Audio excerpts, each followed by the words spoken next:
Дали вие ги проверувате вашите топчиња? Месец ноември е месец посветен на грижата за машкото здравје. Јас сум Викторија и сум специјализант по урологија. Превентивните прегледи се вршат токму на урологија и секој маж треба во животот барем еднаш да посети уролог.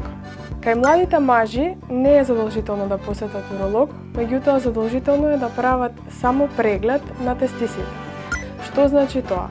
Тоа значи дека еднаш во месецот, најдобро после бањање, односно во топла просторија, во опуштена топла просторија, да направат само преглед на тестисите. Како се прави тоа?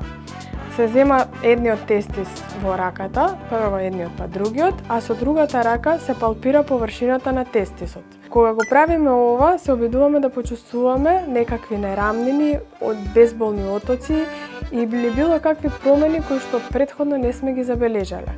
Кога ќе завршиме со едната страна, тогаш одиме на другата. Тоа што може да ги изненади мажите кои што не се запознаени со сопствената анатомија е дека позади тестисот има нешто што ќе го почувствуваат како некој тип на јаже, а тоа се вика епидидимис. И тоа е тоа што го држи тестисот во скротумот. И тоа е нормално да биде таму. Меѓутоа секој маж, ако прави редовен преглед еднаш месечно, ќе стане свесен за својата анатомија и што е нормално, а што не е, и многу полесно ќе детектира било каква промена. Доколку се појави било каква промена на тестисите, без разлика дали е тоа оток, црвенило, болка или пак безболна, особено ако е безболна формација, треба да се јави на преглед кај уролог.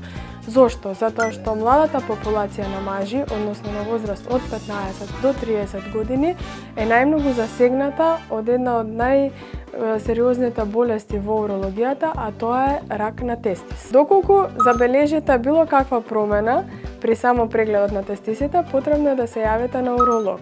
Одењето на уролог не е воопшто страшно и време е да престане да биде табу тема.